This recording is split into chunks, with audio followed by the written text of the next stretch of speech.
Hello दोस्तों, मेरी कहानी वाले चैनल पे आप सभी का स्वागत है। तो दोस्तों, हमारी आज की कहानी है घमंडी नंदे। सुप्रिया की शादी शिव से हुई थी। शिव के माता पिता का देहांत हुए कई साल गुजर गए थे, जिसके चलते शिव ने ही अपनी तीनों बहनों रेखा, सीमा और सोनिया को पढ़ाया लिखाया था। शिव की शादी के बाद शिव की पत्नी सुप्रिया ने भी एक माँ की तरह अपनी तीनों नंदों दिल से अपनाया था। सुप्रिया कभी भी उन्हें किसी भी चीज़ की कमी नहीं आने देती थी। फिर एक रोज़ सभी खाने वाले टेबल पर बैठे हुए होते हैं। तभी सुप्रिया सबको नाश्ता देते हुए कहती है, शिव, ये लीजिए आपका बादाम मिल्क। रेखा, ये आपका ग्रीन सैंडविच। सीमा, आपका ऑरेंज जूस और बटर टोस्ट। और सोनिया, आपकी ग्रीन टी और सैलेड।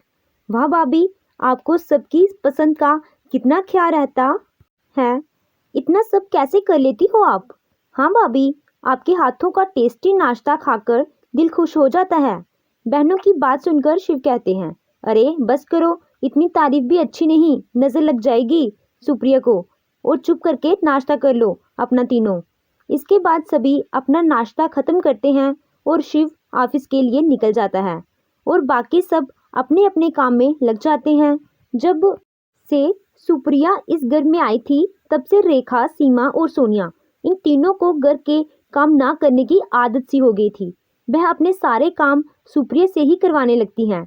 सुप्रिया अकेले घर के काम के साथ साथ इन तीनों की फरमाइश का भी पूरा ख्याल रखती। ऐसे ही एक रोज रेखा सुप्रिया को आवाज देती है और कहती है, भाभी भाभी, जरा इधर आना। हाँ रेखा, बोलो। भाभी, मेरे कपड़े प्रेस कर दीजिए, मुझे कहीं जाना है। जी ठीक है। और हाँ, मेरा ब्रेकफास्ट रेडी है ना। हाँ जी, बिल्कुल रेडी है। सुप्रिया अभी रेखा के कपड़े प्रेस कर ही रही होती है कि तभी सोनिया आवाज़ देने लगती है, भाभी, ओ भाभी।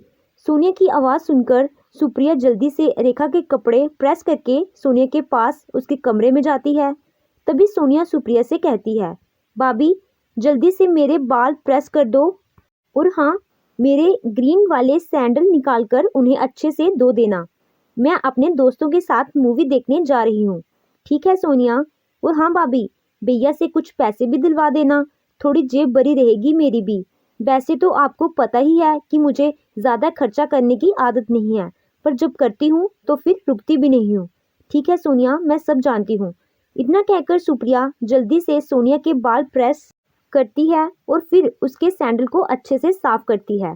तभी सीमा उसे जोर जोर से आवाज़ देने लगती है, भाभी भाभी, कहाँ हो आप। सुप्रिया सीमा की आवाज़ सुनकर उसके पास आती है, जहाँ सीमा गुस्से में सुप्रिया से कहती है, भाभी, आप इतनी लापरवाह कैसे हो सकती हैं।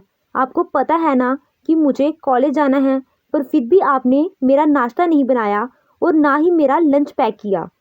आपको मालूम है कि मुझे बाहर का खाना बिल्कुल भी पसंद नहीं है, पर फिर भी नहीं बनाया आपने। अगर आपसे ये काम नहीं हो रहे तो आप मुझे बता दो ना।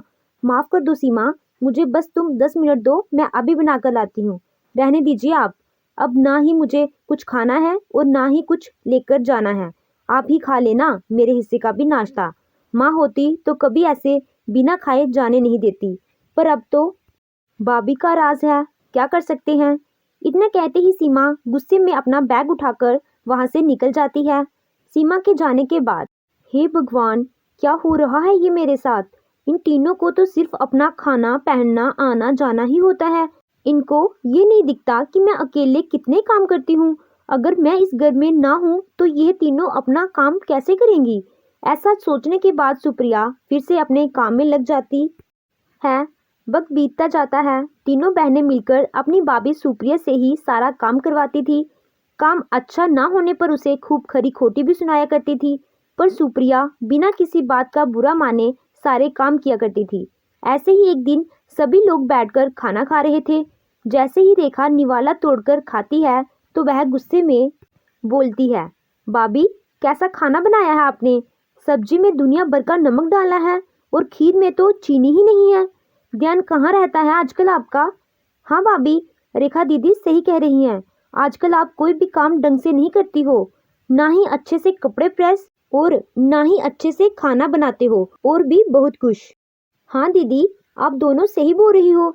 इनकी वजह से मैं रोज कॉलेज लेट हो जाती हूँ। ना ही समय पर खाना मिलता है ना कुछ।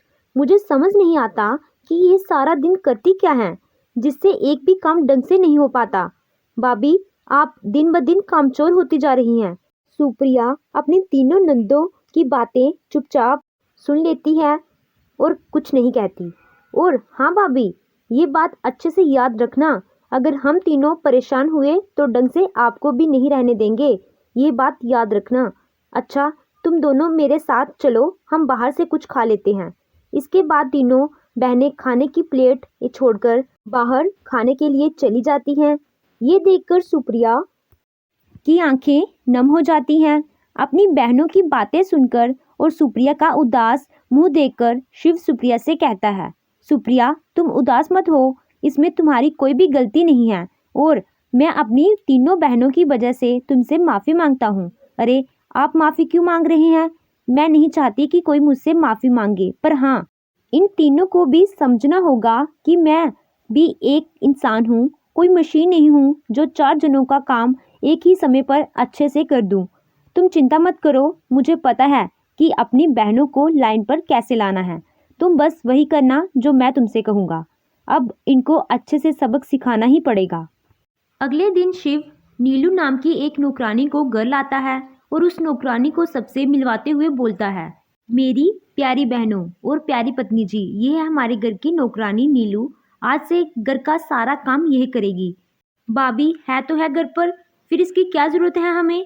अरे, कैसी बात कर रही हो रेखा तुम? कब तक सुप्रिया घर के कामों में ही बिजी रहेगी? उसे भी अपने लिए वक्त चाहिए। पर जो भी हो, एक तो ये फालतू के पैसे लेगी और 1000 बहाने बनाएगी काम नहीं करने के। हाँ दीदी, आप सही कह रही हैं, हमें नौकरानी नहीं चाहिए। मेरी बात सुन लो, नौकरानी तो रखनी पड़ेगी, क्योंकि मैं और तुम्हारी भाभी सुप्रिया कहीं घूमने जा रहे हैं। अब तुम देख लो, अगर तुम घर का सारा काम खुद कर सकती हो तो ठीक है। शिव की बात सुनकर सभी बहनें नौकरानी रखने के लिए तैयार हो जाती हैं। अगले दिन शिव और सुप्रिया घूमने के लिए चले जाते हैं। अगले दिन नीलू घर का काम करना शुरू कर देती है, लेकिन ये तीनों बहनें उसे फिरकी की तरह घुमाती रहती हैं। जैसे ही नीलू रेखा का काम खत्म करती तो सीमा उसे बुला लेती। जैसे वो सीमा का काम खत्म करती तो सोनिया बुला लेती। इन तीनों से दुखी परेशान होकर नीलू काम छोड़कर चली जाती है और जाते जाते इन तीनों को खूब खरी खोटी सुनाती है। नीलू के चले जाने के बाद तीनों बहनें अपना अपना काम खुद करती हैं और घर भी संभालती हैं। इसी बीच उन्हें सुप्रिया की अहमियत भी समझ आती है और अपनी गलती का एहसास भी होता है। कुछ दिनों के बाद जब शिव और सुप्रिया घर वापस आते हैं तो रेखा उनसे कहती है, भाभी हमें माफ़ कर दो, हमने आपके साथ बहुत गलत किया। हम तो ये भूल ही गए थे कि आप भी हमारी तरह एक इंसान हो, ना कि मशीन, जो हर काम एक टाइम पर एक साथ कर दोगी। हाँ भाभी, इतनी दिन जब आप घर पर नहीं थी तब हम तीनों ने घर संभाला और घर का काम किया। तब हमें रियलाइज़ हुआ कि हम तीनों कितनी ज़्यादा डिमांडिंग हैं, लेकिन फिर भी आप कुछ नहीं कहती थी, हर काम आप खुद कर लिया करती थी। हाँ भाभी, आई एम सॉरी, हम तीनों को आपकी मदद करवानी चाहिए थी, लेकिन हम तो आप पर ही भड़क जाती थी। आपको पता है, बहन नीलू भी हमें खूब खरी खोटी सुनाकर गई थी। शायद वह अगर नहीं जाती तो हमें भी अपनी गलतियों का एहसास नहीं होता। आपकी बात सुनकर मुझे बहुत अच्छा लगा। चलो, देर से ही सही, पर आप तीनों को ये बात तो समझ आई कि यदि कोई चुप रहकर हमारा कहा मानता है, हमारे काम करता है, तो ये उसका बड़प्पन है, ना कि उस पर हमारा हक है। मैं आपसे गुस्सा नहीं थी, हम बस आपको ये बात रियलाइज़ करवाना चाहते थे, इसीलिए हमने आपके साथ ये सब किया। मैं यही चाहती हूँ कि मेरा परिवार एक साथ हमेशा खुश रहे और ससुराल जाकर आपको उनकी बातें ना सुननी पड़े। इसके बाद वह तीनों अपना काम भी खुद करती और सुप्रिया की भी काम में मदद करवाती। तो दोस्तों, आपको ये कहानी कैसी लगी? कहानी अच्छी लगी हो तो वीडियो को लाइक कीजिएगा, चैनल पे नए हो तो चैनल को सब्सक्राइब कीजिएगा। Thank you.